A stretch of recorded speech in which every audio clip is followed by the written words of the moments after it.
Nakakita na po kayo ng leopard, isang malaking uri ng pusa. Ang ginagawa niyan para siya ay makalundag ng mataas at malayo, umuurong siya ng ilang hakbang.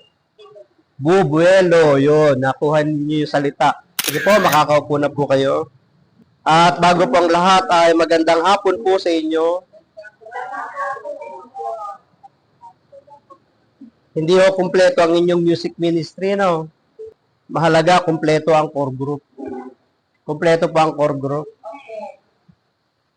Ang inyo pong ginagawa ngayon ay hindi po ito ordinaryong gawain, di ba? Ano po ang tawag dito? Recollection. Ang iba ay tinatawag na retreat. Pero kadalasan, ang retreat po kasi ay magdamag. Mahabang oras. Di ba? Maghapon or hanggang kinabukasan. Retreat.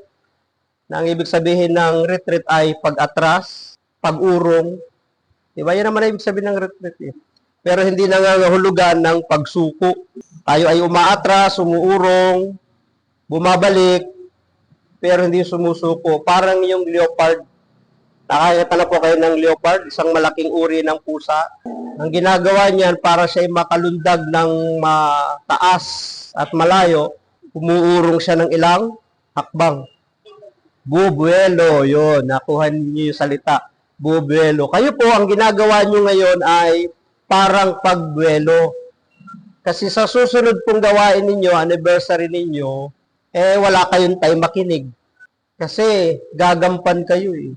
At habang kayo gumagampan ng tungkulin, minsan maraming nakakairita. Diba? Mga kasamahan ninyo.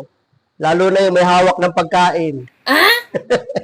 At may lalapitan, di ba? Maiirita.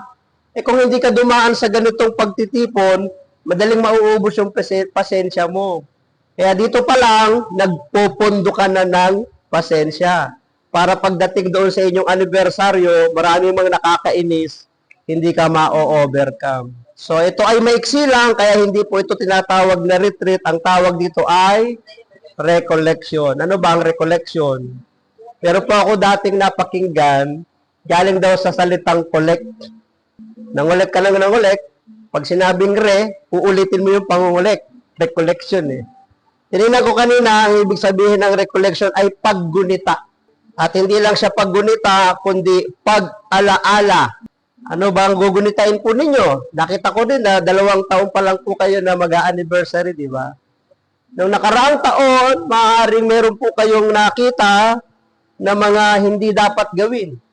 Meron naman kayong nakita na dapat ipagpatuloy at dagdagan pa.